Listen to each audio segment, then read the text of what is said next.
A ver, ya estará grabando. Bueno, esta es nuestra clase de contabilidad de los recursos de septiembre 3 del 2020. Esta es una clase asincrónica, dado las dificultades que tuvimos en relación a la conectividad de todos, en especial mía, que me quedé sin internet. Entonces, en este momento, tal como quedamos de acuerdo, les estoy haciendo la clase y queda grabada pues allí en la conversación, en publicaciones dentro del canal de la asignatura. Nuestro tema de hoy sigue siendo los instrumentos financieros. Mm, Instrumentos financieros. Voy a hacer un recuento de los temas estudiados hasta el momento. O sea, es decir, esta es una de las que yo he llamado los tips, donde les hago resúmenes muy ejecutivos, muy importantes, donde están los elementos básicos. Hasta ahora hemos visto de instrumentos financieros. En la sesión 11 hemos visto el alcance, hemos visto algunos ejemplos que tiene la norma y ejemplos que he propuesto yo como docente. Además vimos la identificación de lo que eran los activos financieros y los pasivos financieros, cuáles eran activos financieros, cuáles eran pasivos financieros. Vimos las condiciones de los instrumentos financieros básicos, vimos cuáles instrumentos financieros no son de la sesión 11, la definición de medición inicial y medición posterior, los métodos de medición inicial y la definición de acciones ordinarias y preferentes. Para recordarles, habíamos dicho que la medición inicial era toda valoración que se hacía en el momento en que surgía la operación o el hecho económico. Por ejemplo, si se hace una venta por 5 millones, pues esa valoración inicial, tratándose del precio de la transacción, pues será por 5 millones de pesos la cuenta por cobrar, y la venta será por un crédito por 5 millones de pesos a la cuenta de ingresos por ventas. ¿Qué será la medición posterior? Pues ya habíamos dicho que se entendía por medición posterior todo lo que sucede después de la medición inicial, tales como amortizaciones de préstamos, pago finales de deudas, o recaudos finales de cartera, o cortes de estados de cuentas financieros. Nuestro tema de hoy precisamente será, nuestro tema central será la medición posterior, y allí hemos terminado toda la parte fundamental o fundante de la sesión 11 en relación con los instrumentos financieros, y ya haremos ejercicios en Excel sobre este tema. Bueno, aquí hay un cuadro resumen sobre medición inicial, que lo encontramos en la sesión 11-13, y en este tenemos cuáles son los métodos de valoración inicial que propone la norma en la sesión 11-13, o sea, sesión 11, párrafo 13, de qué trata esa evaluación o esa medición. Hay unas descripciones y algunos ejemplos que nos identifican claramente cada una de las mediciones. Empecemos por la regla general. Dice pues la norma que la regla general está contemplada en los precios de transacción, en los precios de la transacción. ¿Esto qué quiere decir? Que todos los instrumentos financieros, llámese un activo, llámese un pasivo, de manera general están valorados al precio de la transacción. ¿Qué es eso del precio de la transacción? Pues el costo que tiene la operación financiera, más todos los desembolsos, bien sea costos o gastos, en que se incurre en la transacción. Entonces, por ejemplo, compramos mercancías a un proveedor. Si hay gastos adicionales como seguros, fletes, comisiones especiales, o cobros por algún estudio de un crédito, en el caso de obligaciones financieras, pues entonces esos valores deberán ser o aumentar el precio de la transacción, o al precio de la factura deberemos sumarle esos valores para que se constituya en el valor de la medición inicial. Esa es la regla general. Un ejemplo de ellas son todas las cuentas por cobrar o por pagar menores a 90 días. De hecho, los ejercicios que acabo pues, de proponer están supuestos bajo bajo la premisa de que sus plazos de cobro o sus plazos de pago son menores, corresponden a un plazo menor a 90 días. Otro modelo de medición, otro método de medición es la de transacción de financiación. El de transacción de financiación, ¿cuándo se presenta? Pues cuando existen operaciones que se transan por periodos superiores a los pactados comercialmente de acuerdo con la costumbre comercial en nuestro país. Decimos que hasta 90 días las transacciones pues tienen hasta el máximo 90 días las transacciones se consideran plazos normalmente comerciales.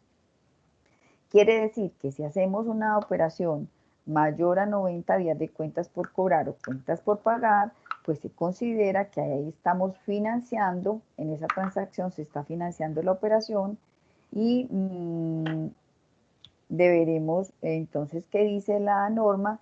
Que esta es una excepción, y ya lo escribo acá, que es una excepción cuando el pago se aplaza a más de los términos comerciales normales, que ya sabemos para Colombia la costumbre ha definido que son hasta 90 días, y en tal caso, si no se define una tasa de interés, entonces tendremos que estar buscando una tasa de interés similar en el mercado. ¿Similar en qué? Similar a la transacción que se está generando y a hacer los cálculos.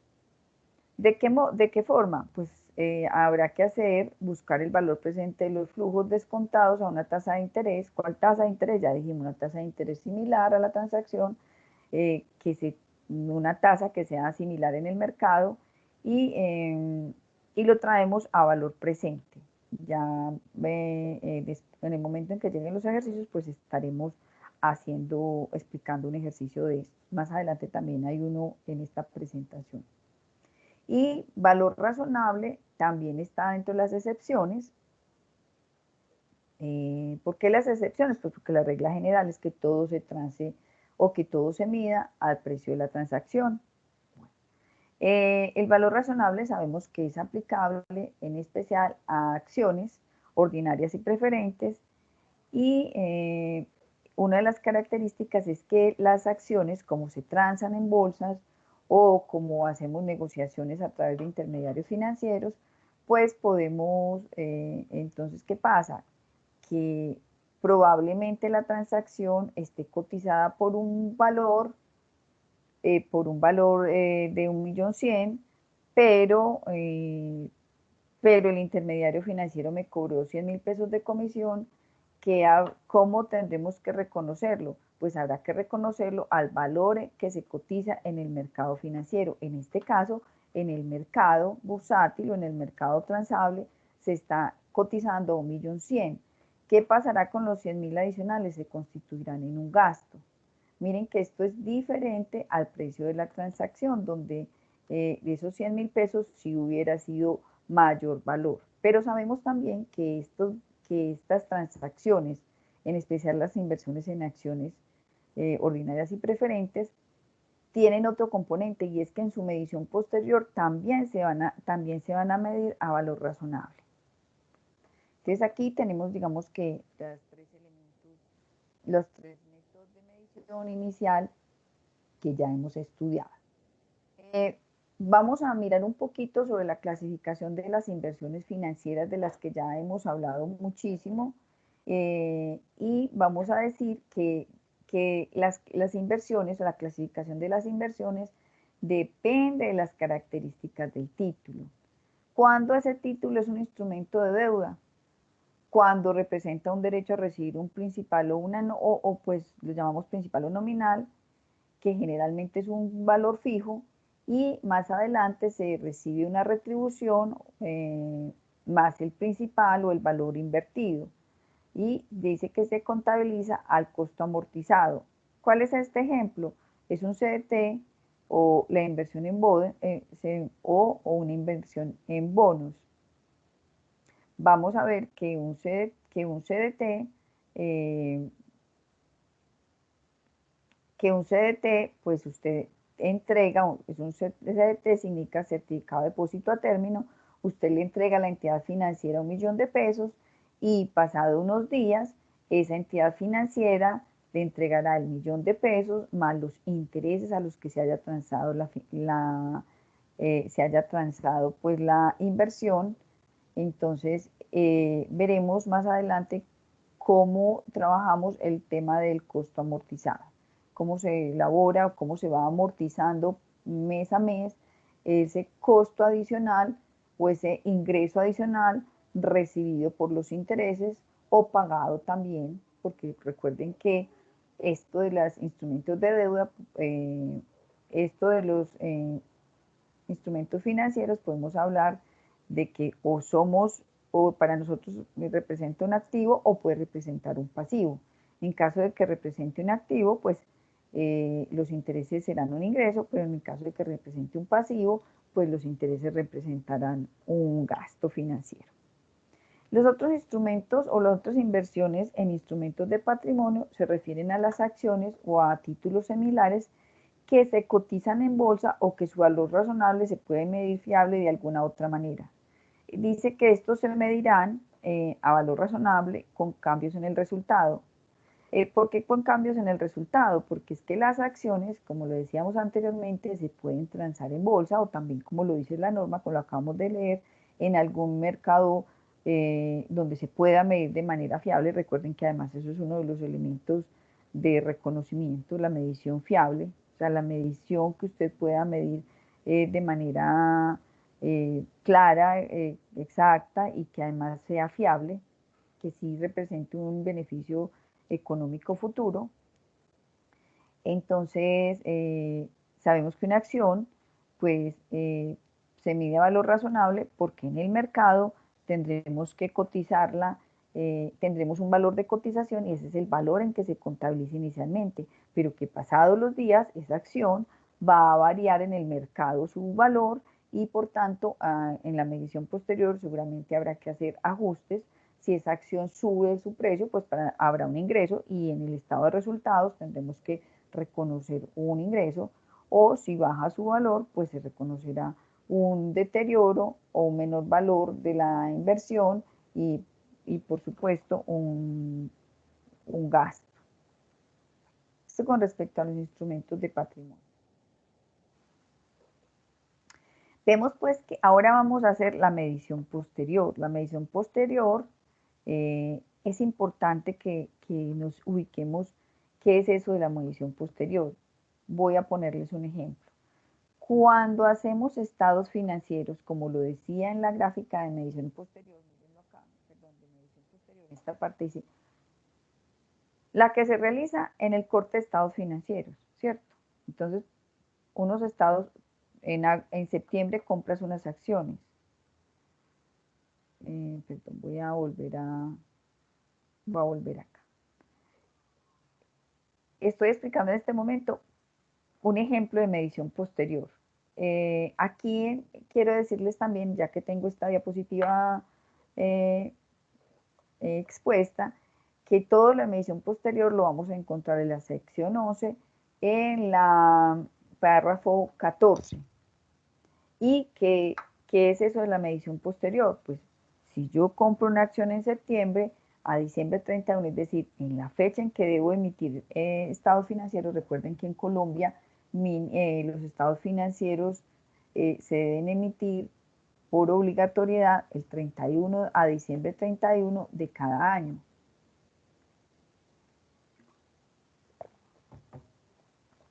Se deben emitir a diciembre 31 de cada año. Entonces, ¿qué pasará a diciembre 31 de cada año? Pues tendremos que volver a cotizar en bolsa y saber esas acciones cuánto están costando. Entonces, miren que habrá una medición posterior, o sea, una medición a diciembre 31 para saber si esas acciones cuestan lo mismo de la medición inicial, cuestan más o cuestan menos y dependiendo de si subieron o bajaron su precio, pues reconocer su efecto en los estados financieros, en el estado de resultados. Vamos a hacer unos ejemplos de, voy a pasar pues rápidamente lo que es este texto y lo voy a resumir en esta diapositiva de medición. Perdón, aquí creo que voy a hacer una pequeña corrección, porque en realidad este texto, este cuadrito, no tiene que ver con medición inicial, sino con medición posterior. Ya habíamos dicho que medición posterior lo encontrábamos en la sesión 11-14. Entonces voy a corregir. Esto es un lápiz al escribir, seguramente no lo corregí, ya lo tenemos corregido. Bueno, entonces en la... wow, aquí también me faltó. Entonces aquí no dice medición inicial, sino medición posterior. Listo, ya lo está listo. ¿Qué dice? Que cuáles son las formas o los métodos para valorar los instrumentos financieros. Puede ser al final del periodo. Hay tres métodos para valorizar. El método general, que es el que llamamos el del costo amortizado, utilizando el interés efectivo. ¿Qué es eso del costo amortizado? Era parte pues de una tarea que yo les había puesto a ustedes, pero en síntesis, el costo, y también en la clase pasada, dentro de las diapositivas, estaba descrito, tomado textual de la norma, lo que era costo amortizado. En síntesis, el costo amortizado, para hallar los valores de la amortización de los costos, lo que hacemos es que hallamos una tabla, lo que llamamos una tabla de amortización, donde se indica el capital inicial, los abonos a ese capital, el pago de intereses y los saldos de la deuda después de los pagos o abonos y de los pagos de intereses. Esta es la regla general. Ejemplos, pues los instrumentos de deuda, como por ejemplo las obligaciones financieras, donde adquirimos un préstamo bancario por 1.000.000 de pesos y el banco nos cobra una tasa de interés, eh, una tasa de interés mm, que debemos pagar sobre cada uno de los abonos o sobre el saldo de la deuda cada vez que hacemos abonos al capital, ¿cierto? Ese es uno de ejemplo. En las cuentas por cobrar y por pagar, si, ¿qué pasa cuando en las cuentas por cobrar y por pagar hay un plazo mayor a 90 días? Recuerden que la norma dice que debemos buscar o transar o aplicar una tasa de interés similar a la operación que estamos haciendo, la buscamos en el mercado. Buscamos en el mercado afuera cuánto cobrarían en la tasa, cuánto sería la tasa de interés de esa operación, de una operación similar. Entonces tendremos que ir a buscar esa tasa de interés.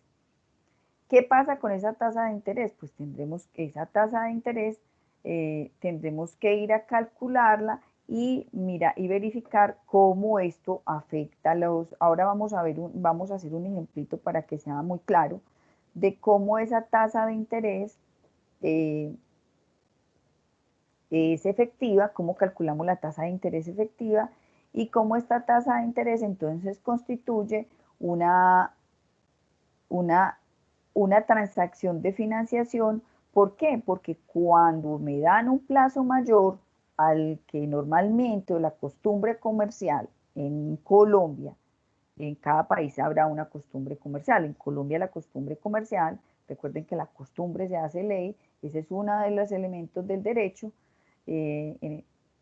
Cuando en Colombia el plazo máximo es de 90, ya cualquier transacción, claro, sin eso, cuando hablamos de operaciones que se transen entre 90 días, hasta 90 días, habrá excepciones de industrias, habrá industrias que sus transacciones son más de 90 días, entonces en ese caso, pues no consideramos que hay una operación de financiación, no hay ninguna financiación, sino que son que son operaciones normales. Pero tratándose de cuentas por cobrar y por pagar, digamos, cotidianas, generales, pues en Colombia, si ya sabemos que se ha definido hasta 90 días un plazo normal, o lo máximo que podría suceder para esos plazos. Si excedemos esos plazos, seguramente que ya estamos verificando que estamos financiando la operación, y cuando se financia la operación, cuando hay ya temas de financiación, habrá que reconocer una tasa de interés por eso de la pérdida o por eso del valor del dinero en el tiempo. Entonces, ahora vamos a hacer un ejemplito para que lo veamos, ¿sí? Entonces, ya vemos que cuando en la medición inicial se ha constituido una transacción de financiación porque el plazo es mayor a lo comúnmente comercial en Colombia, para nuestro caso 90 días, recuerden que estas normas se aplican para todo el mundo, entonces habrá países en que sea mayor o menor eh, los plazos, ese plazo máximo de comercialización, para Colombia es hasta 90, cualquier cosa, cualquier término mayor de 90, pues entonces se entenderá que hay una operación de financiación y deberemos en medición inicial transarla teniendo en cuenta una tasa de interés para reconocer el valor del dinero en el tiempo, y en la medición posterior estaremos aplicando costo amortizado calculando la tasa de interés efectivo. Más adelante voy a explicar, vamos a hacer unos ejemplos que tienen que ver con todo esto. Otro método, otra forma de medir posterior que podría ser, un ejemplo muy claro es al finalizar los estados financieros. Claro que una medición posterior también se da cuando usted cancela una deuda, ¿cierto? Cuando usted cancela una deuda, ejemplo, la compra de mercancía por 5 millones de pesos. Cuando usted compra una mercancía por 5 millones de pesos y está entre un plazo normal, o sea, ese plazo es de 30 a 60 días, todavía no ha superado los 90, pues entonces seguramente que no nos van a cobrar un interés de financiación, no hay un plazo mayor, no ha habido financiación para nosotros que estamos comprando, entonces por lo tanto los costos pues pueden llegar a ser cero, los costos de financiación, y en ese momento pues pagamos, en el momento de pagar, o sea, los 60 días cuando se vence la deuda, estaremos pagando los 5 millones de pesos. Entonces, lo digo aquí en la descripción donde dice que, aquí en la evaluación o medición dice, será igual al precio de la transacción, es decir, será igual, el valor, la medición será igual a la medición inicial. ¿Qué pasa en la descripción? Dice que no se reconoce el interés de financiación porque está dentro de los plazos normales comerciales, y el costo de financiación es cero porque no se reconoce el valor del dinero en el tiempo por no haber una operación de financiación. Es que las operaciones de financiación se configuran cuando los plazos se extienden. Ah, claro, a mí me están financiando, me están regalando tiempo, me están dejando que yo juegue con el dinero de otro, ¿cierto? Entonces, eso es una operación que se considera me están dando una financiación, o cuando es al contrario, pues yo estoy otorgando la financiación. Ya dijimos que el ejemplo, pues son el ejemplo sencillo, las cuentas por cobrar o por pagar en plazos habituales. Y por último, también tenemos otra medición posterior, que lo decíamos de las de medición inicial, que se contabilizaban la medición inicial si en la medición posterior era valor razonable, y eso es aplicable a lo que llamamos las acciones ordinarias o preferentes, o aplicable a lo que hemos llamado instrumentos de patrimonio. Aquí al final dice instrumentos de patrimonio como acciones. O sea, recuerden que las acciones son instrumentos de patrimonio cuando yo compro acciones de la compañía X o Y como inversionista de esa compañía.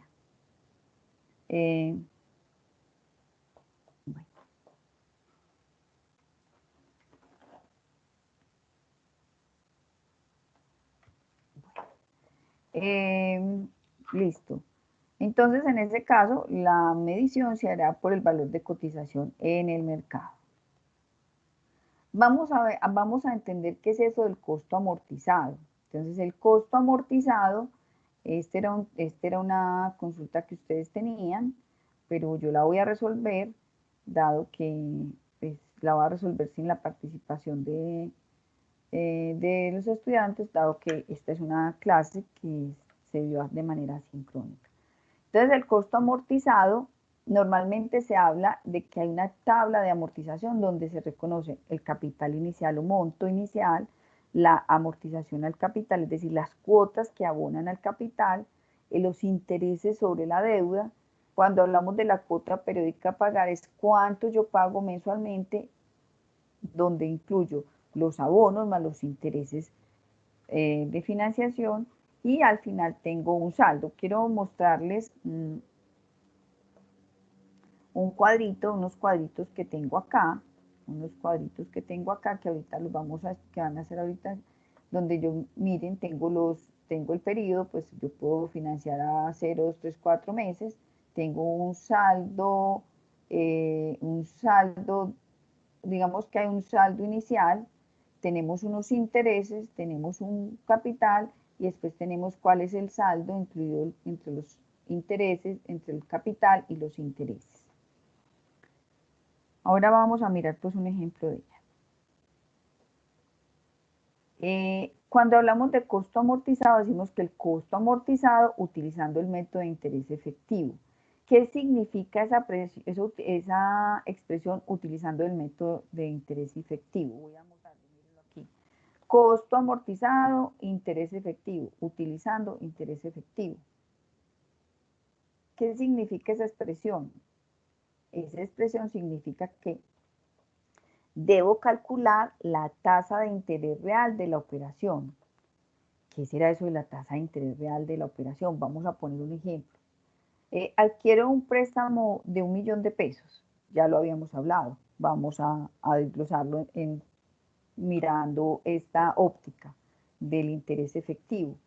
Y el banco me cobra una tasa de interés anual del 10% EA. Ese 10% da que decir efectivo anual.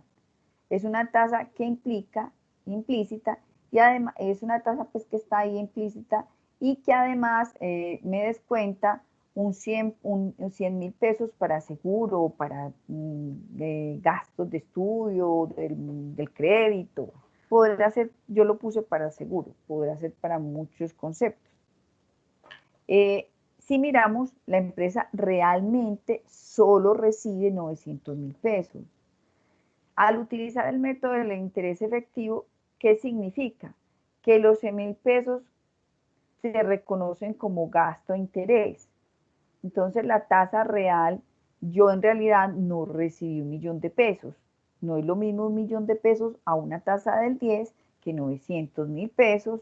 En realidad, si yo tengo 900.000, si yo recibo 900.000 pesos y debo pagar intereses sobre 1.000.000, pues en esa diferencia tengo una tasa real mayor, que no es lo mismo 10%, no es lo mismo, o sea, yo estoy pagando más del 10%, porque miren que yo no recibo 1.000.000, sino que recibo 900.000 pesos. Entonces, en ese caso, la tasa real va a aumentar, podría ser un 10.5 o un 11.5. La tasa sería del 10 efectiva anual si recibo el 1.000.000, pero como yo recibo 900 y se paga 1.000.000, entonces realmente la tasa en ese momento, la tasa real es una tasa mayor. Voy a poner aquí como un resumen, un ejemplo para que lo miremos. Entonces, cuando una cartera, aquí en la primera, hay 3 columnas, en la primera columna pongo los ejemplos y al lado pongo cómo se mide de manera inicial y cómo se mide de manera posterior. Pues nuestro ejemplo general, cuando hay una cartera que es a menor de 90 días, recuerden que la palabra cartera quiere decir tengo una cuenta por cobrar menor a 90, es decir, tengo una cuenta por cobrar a 30 días, yo la contabilizo a precio de la transacción, es decir, yo tengo una cuenta por cobrar, en el ejemplo de la venta por 5 millones, yo tengo una cuenta por cobrar por 5 millones, no le incluyo más costos, es lo que me valió la transacción, y en el medición posterior, pues, es decir, cuando yo recaudo esa cuenta por cobrar, mi cliente me va a pagar los mismos 5 millones de pesos. ¿Por qué? Porque no hay tiempo de financiación, es decir, no hay un plazo mayor al comercialmente pactado en la costumbre comercial en Colombia, y por ende tampoco hay una tasa de interés implícita. Entonces quiere decir que los costos de financiación son ceros, y por lo tanto no hay una transacción de financiación, sino que los costos son ceros. Quiere decir que la medición posterior o el valor al que se mide, el valor del pago será igual al de la medición inicial, es decir, en la medición inicial tenía una cuenta por cobrar de 5 millones de pesos y al final me pagan 5 millones de pesos. Hay otro ejemplo donde hay un proveedor al que yo me financia por más de 90 días. ¿Qué pasa? Yo me estoy beneficiando, él me está haciendo una financiación. Un proveedor que me financia más de 90 días, imagínense, me está financiando a más de 3 meses. Entonces ahí eso se constituye, ahí estamos constituyendo una transacción, esa transacción se constituye en una operación de financiación porque deberá implicar una tasa de interés. Aunque la tasa de interés no venga implícita o diga que es cero, recuerden que la norma dice, no importa, si la transacción no lo dice, usted deberá ir a un mercado donde busque una operación similar y coja la tasa de interés de esa operación similar en ese mercado y la traiga y se la aplique a su transacción.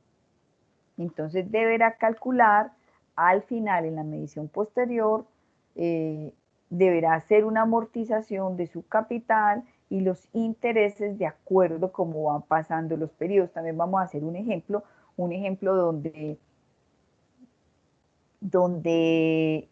compro o vendo a 4 o 5 meses un valor de 5 millones, vamos a hacer el ejemplo de los 5 millones, hoy se me pegó los 5 millones, pero va a ser el ejemplo de los 5 millones, y como el proveedor me está, el proveedor me está vendiendo o me está financiando, pues en realidad ese valor a futuro que yo le estoy pagando serán 5 millones, pero si lo traigo a una tasa de interés similar a la operación que estoy haciendo, pues pactada en el mercado, yo debo traer esa tasa de interés del mercado igualita a la operación que estoy haciendo y calcularla y calcular el valor presente, o sea, en realidad ese dinero en el tiempo, traído, ese dinero que voy a pagar dentro de 4 meses, ese 5 millones que voy a pagar dentro de 4 meses, traído a valor presente, a pesos de hoy, valor del dinero en el tiempo, recuérdenlo, no es lo mismo el dinero, los 5 millones de pesos dentro de 4 meses que hoy. Entonces, ¿qué pasará? ¿Cuál es el valor presente de esos 5 millones atasados a esa tasa de interés o calculados a esa tasa de interés? Vamos a hacer un ejercicio del tema, pero veremos pues entonces que es mucho menor, que probablemente en 4 meses yo le voy a pagar 5 millones, pero ahora, si yo lo traigo a valor presente, yo estoy teniendo una compra, deberé contabilizar una compra de 4 millones 700, por decir una cifra, y mes a mes deberé reconocer un ingreso con cargo a mayor valor de cuentas por pagar al proveedor. En síntesis, esos 300.000 pesos que corresponden a la diferencia del valor del dinero en el tiempo, para mí que soy comprador, porque fue mi proveedor quien me financió durante 4 meses, o sea, 120 días, eh, para mí será un ingreso, pero seguramente que para él, para hacer un gasto de financiación. Bueno. Y hay otro ejemplo donde hay una obligación financiera. En la medición inicial vamos a contabilizarlo a un precio de transacción, pero recuerden que las obligaciones financieras traen implícitos una tasa de interés y por lo tanto, cuando está implícita esa tasa de interés, es decir, expresamente a ti te pagan y te calculan una tasa de interés y los plazos no son plazos mayores, plazos no son extracomerciales, sino que ya son pactados, entonces usted inicialmente lo hace, la medición inicial la hace por regla general, pero la medición posterior tendrá que calcular la amortización de los pagos de acuerdo con los costos de los intereses efectivos en el momento de los pagos o abonos. Vamos a hacer un ejemplo. Entonces vamos aquí a los ejemplos, vamos a ver los ejemplos, pero antes de continuar voy a hacer un pare, necesito resolver un tema también que se me cruzó en este momento y voy a pausar, pero vuelvo a seguir en unos 2 o 3 minutos. Entonces, para que sepan que vamos a tener 2 videos y que el inicial era una prueba para saber si tenía o no, estaba bien la grabación.